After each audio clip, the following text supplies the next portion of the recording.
Welcome back to another episode of Reason to Doubt, your source for all things skeptical. I'm Jared, and this is Jordan with me today, as You pointed always. the wrong way. See, you're always on the right. I'm always on the right.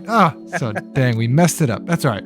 There's a lot of things you can mess up in life. One of those is how you vote. So today we're going to talk about how not to do that.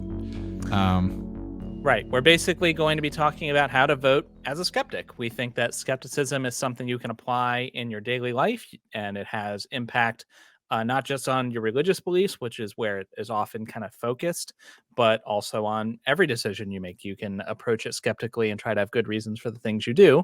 And a great example of that is the election that's supposed to be, as of time recording, happening next week. Yeah. So we're hoping to get this out this week so people can go to the ballots with information in their brain and use it wisely. So before we do that, though, we're going to bring you a fallacy because we always like to do that. And today's fallacy is the slothful induction fallacy. This is one that I'd actually never heard of. I mean, I've heard of people doing it, but I hadn't heard it like a name put to You it. didn't know it had a name, so Yeah. it does. So, yeah, this one's pretty cool. You may have heard of a hasty generalization where you like jump to conclusions. Basically, you get incomplete information, not enough information to make a good decision, and so you generalize in a hasty manner. Well, this is the opposite of that. This fallacy happens when you have sufficient reason to agree to an inductive argument, but you don't anyway. You reject that stuff because you don't want to. You don't like the conclusion or whatever. So, for example, someone might say that their friend Fred, he's not a bad driver. I mean, yeah, he's had 15 car accidents in the last 2 months, but those were all terrible coincidences. You can't say he's a bad driver. That's sort of thing. Yeah, it's important to point out too that just because somebody disagrees with you doesn't mean they're committing this fallacy. Some people can be reasonable, they can have information presented to them, and it still not be sufficient for them to justify a belief in that. Also, we have to realize that cognitive bias is a thing, and sometimes you just don't see stuff. So, Right. So what this is really referring to is when you have like overwhelming clear evidence of a thing and you just refuse to accept it. That's when you're committing this yes. fallacy. Yeah. So, So, segue, not sure how to go from that to voting, but here we go. So, like we said at the top, we're going to be talking about voting. The first part of this, at least, we're going to try to keep as apolitical as possible. We're just going to give you information as to how to approach this process skeptically. So before we get into that, we have to, like, if we're going to do it right, we need to know, like, why are we doing this at all? Why are we doing this thing, the thing we call voting? And if there, you could make arguments that it's like your civic duty or you're doing because of responsibility or whatever, but the act of voting, the thing you're doing is influencing the policies of your area, your government, federally, whatever, uh, with the intention of making them align with what you think should happen. mhm. It's So, basically your voice in politics, right? right, you're exercising your political will to some effect to bring about what you think is best for your area, whatever you're voting for. Now, depending on your form of government, how much it has an impact might change. We're going to be mainly focusing on America because we're both Americans and the American election is next week, but these principles should apply more broadly. Just translate it to your own government. So these could have an indirect impact.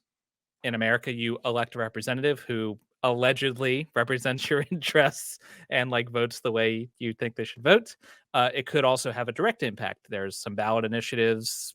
They might put it directly to the voter, and depending on what passes, that might actually happen. So, Yeah, California does that a lot. So, yeah.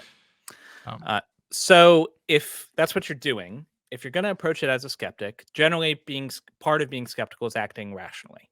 And in this context, acting rationally would mean that you'd be using your power to vote in a way that aligns with your goals, right? You're acting in a manner consistent with your goals, yeah. whatever those goals might be.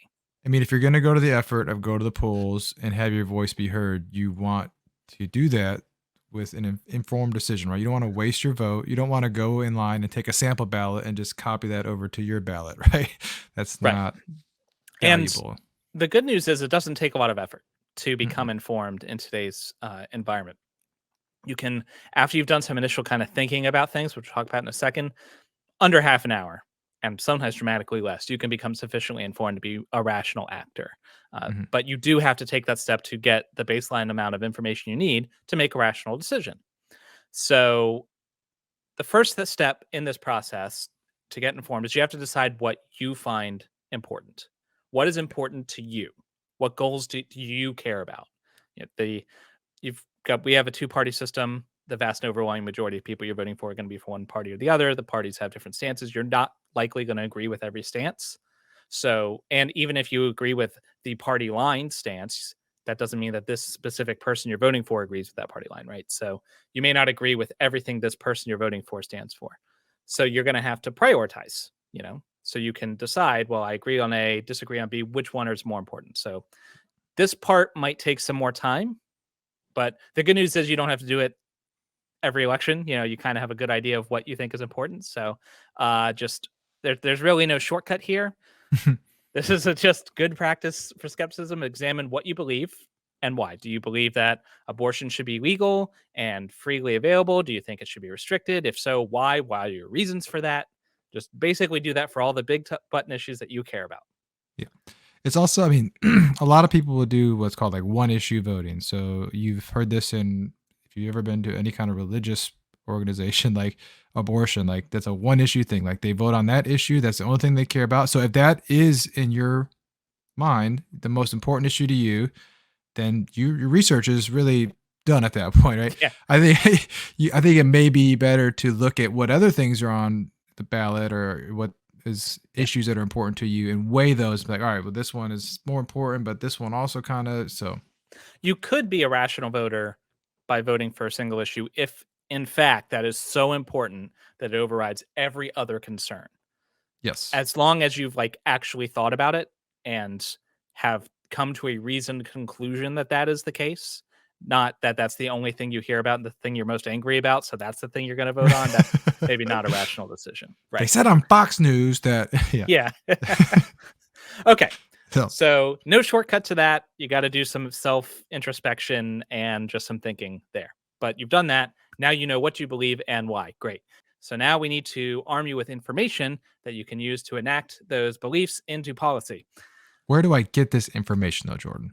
Great question. Definitely not scripted or planned. So you can how you're going to get it might depend on where you are. You might be able to go to like your election office. They might have a sample ballot, but a good first step would be to go to a free website that offers that service. Two examples would be vote411.org or ballotpedia.org. Both are great. I prefer Ballotpedia. All these links will be in the description, but I'm just going to pull up Ballotpedia real quick and we can show you how easy it is. Okay. So this is Ballotpedia. As you can see, I live at Mar-a-Lago in Florida. The raid was pretty exciting, let me tell you. You just doxied yourself. Yep, Everybody knows. no, that's it.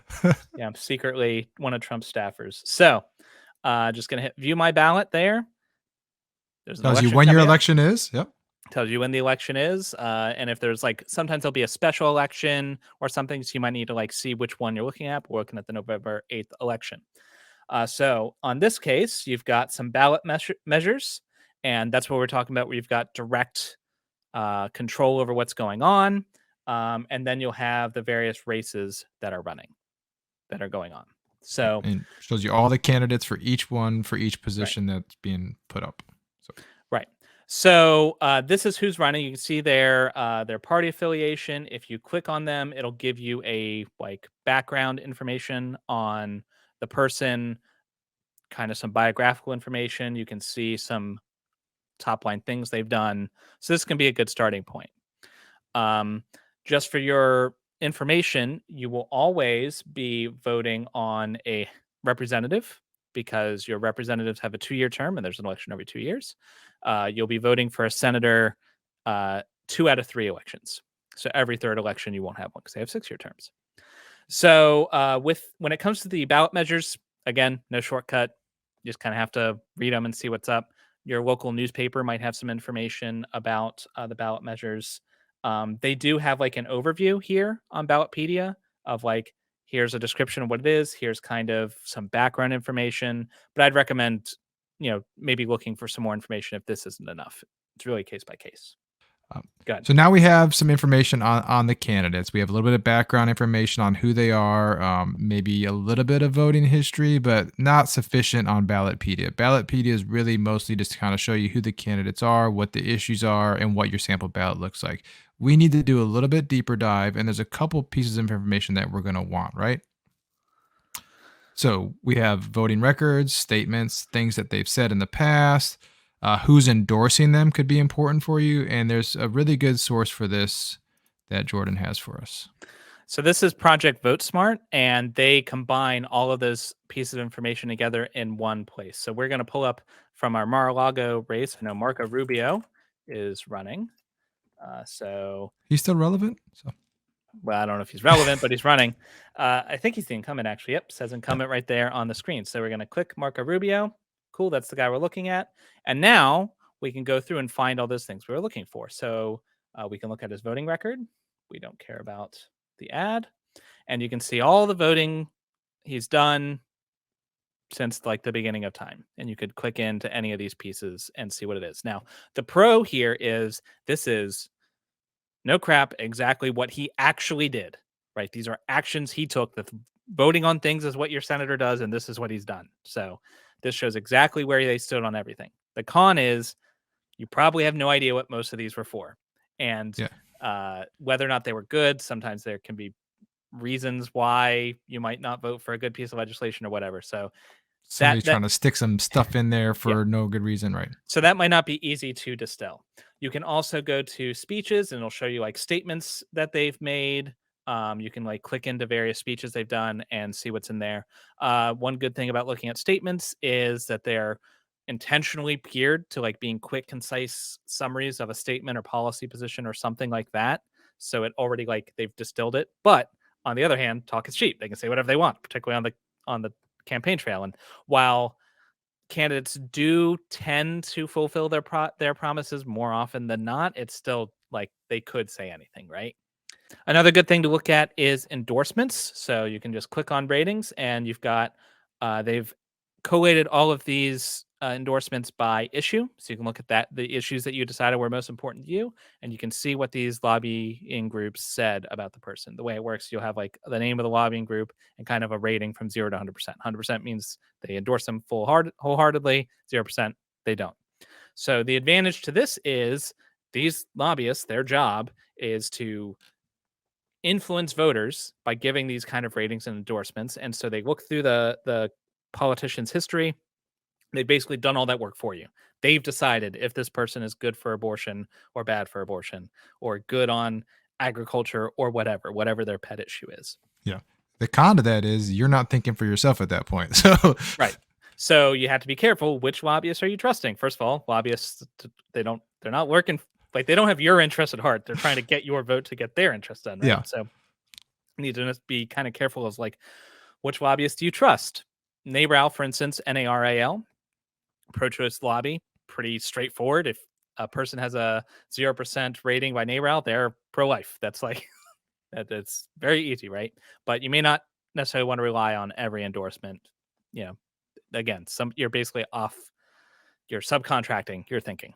yes. What I like to do is go to the positions tab, and this is something that Project Vote Smart does. They kind of combine all of these things: voting records, the statements, their endorsements, everything, and they infer positions of the person on the various issues. So you can see they will kind of summarize what the person's position is on abortion, including like here's a vote that the person made that could be relevant. Here's some statements they've made. Here's a rating that they've had, and it just kind of puts all of it in one place. You can just go all the way down the list for everything that you find important. Yeah. And this is useful too. So let's say there's a couple issues that are really important to you. You might want to do some deeper dives on those. But then there may be some ancillary issues that, are somewhat important to you, but you just want to get the gist of it. This is a really good resource for that. So, Right. And you can even just like pull up the two major candidates side by side, just go down the list and see what one agrees with what. Very easy.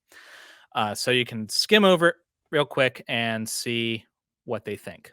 And they have this kind of summary on all of your like federal level candidates. Uh, some of them, some of the smaller candidates might even they have this political courage test. They like questionnaire that no politician actually ever wants to fill out because they don't want to be nailed down to something like this, but some people do. But if you can't find your person on Project Vote Smart, because they don't cover every single like race for dog catcher in the country, at that point, you're down to two more resources that you could use. You could use the campaign website. So every candidate's going to have a website. And on the one hand, it's going to very quickly tell you the positions that they have and some quick sound bites and the things that they think are most important. So you're getting it straight from the horse's mouth. On the other hand, you're getting it straight from the horse's mouth, and that horse might be lying to you because they're politicians, right? So it's kind of like the statement thing before. I mean, it's going to be a biased take, but it does at least tell you what they're saying their positions are. For a small race, like a local election, which local elections are perhaps more important to you than the federal. The federal elections get all the glory, right? But the person who impacts your life the most, Your school board superintendent for your kids, right, is pretty important. So, right. yeah. So for that, you might be able to look up a local paper. They might have like a basic breakdown of the thing. You'll get stories about those people who are active on the county level. I can't give you any advice for what papers in your area. You'll just have to find that for yourself. But there's another resource for you. If you need to know your local paper, we might have another conversation about literacy. Yes. So, all right. So that's the individual. Those are the candidates, right, for the thing. A lot of people, like we mentioned before, when you go there, they just give you a sample ballot and they say, here's the Democratic sample ballot. And you just vote D or R down the line, or maybe if you're Green Party, whatever. Is that why are you even voting? Yeah, why are you voting? Is that something you can do? Is that a viable option? As a skeptic, I'd say yes, if. So the blue no matter who kind of voting strategy of going straight party line can be a rational decision if you're doing it for rational reasons. So you could be looking at this kind of tactically, right?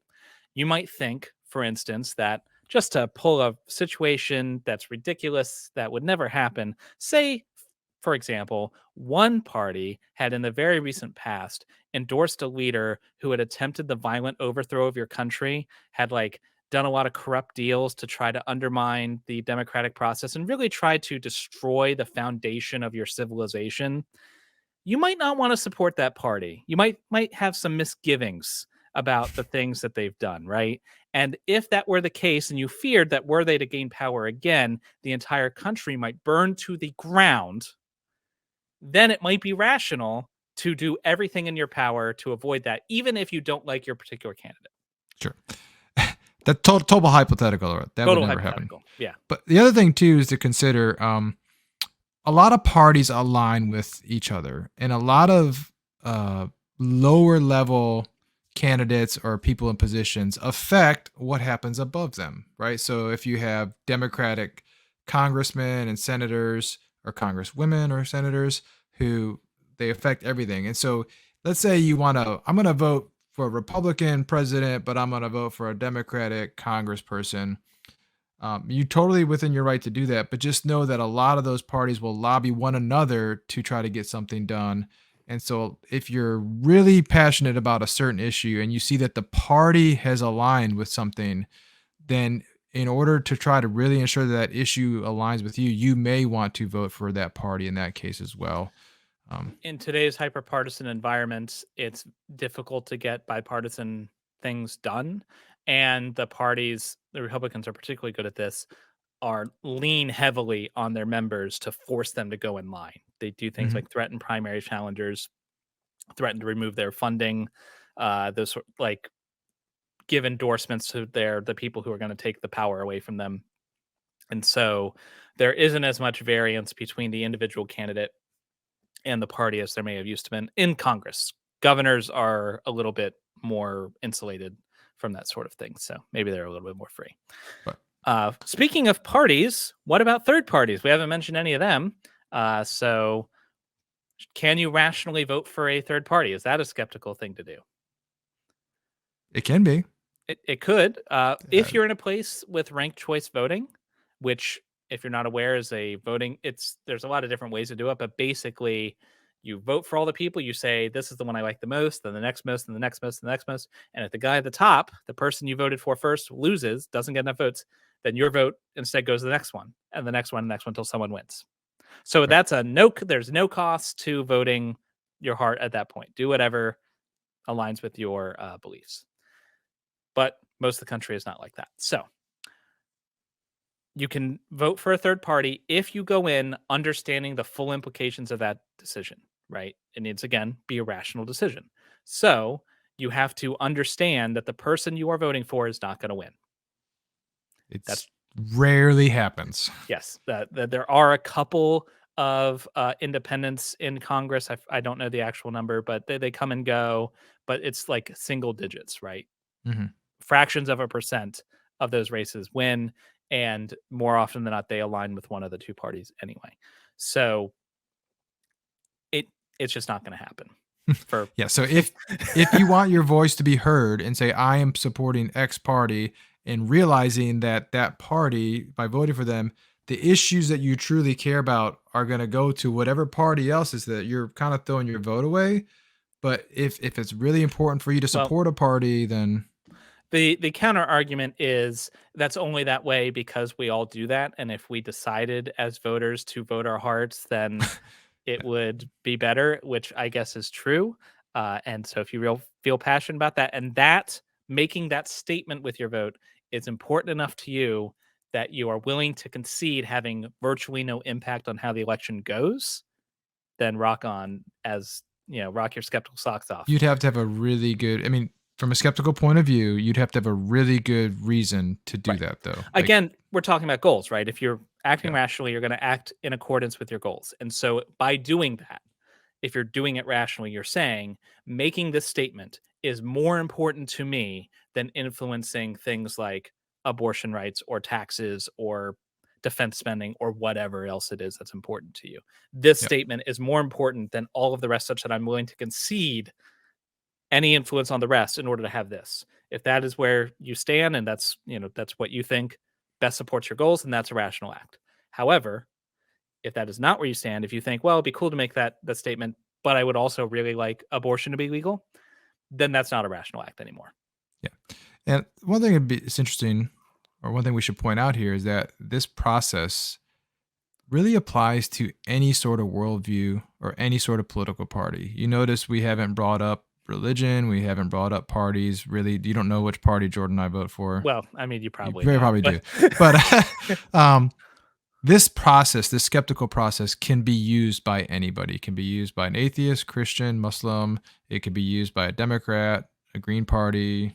What do they call people from Green Party? Green Partyettes? I don't know. Uh, greenies, I don't green know. greenies. Anyways, anybody can use it. So be skeptical when you're voting. Right.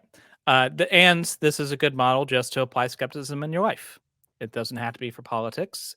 Decide what your goal is. Think about why you should have that goal. Gather the information necessary to make an informed decision, and then make a decision that aligns with that goal. There you go. Too easy. Yeah.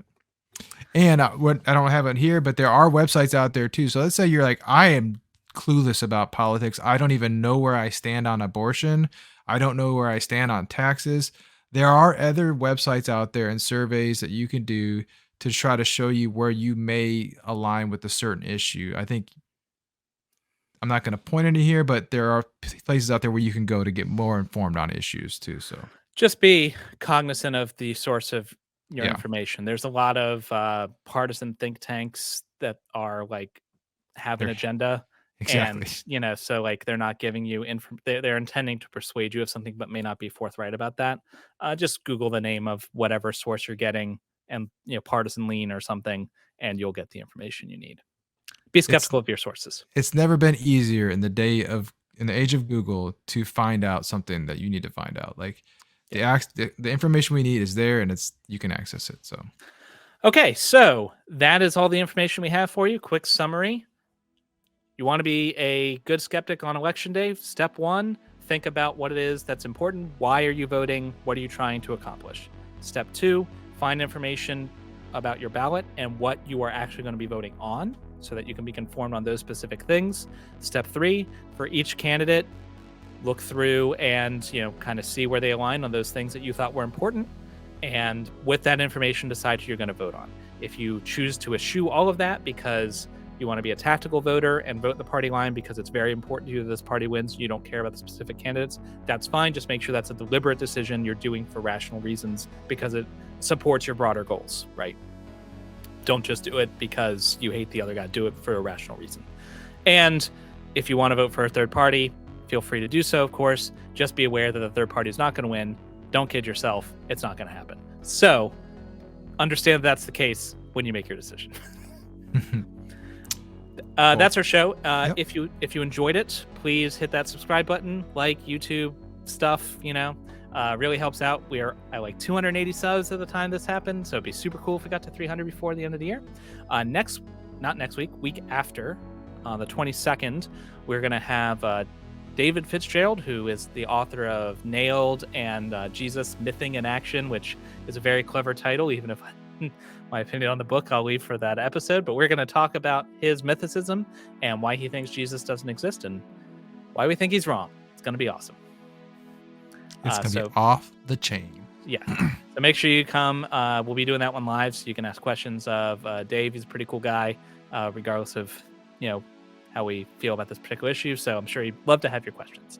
And until that happens, until you can talk to Dave, remember, you've always got reason to doubt. Vote skeptically. Peace out.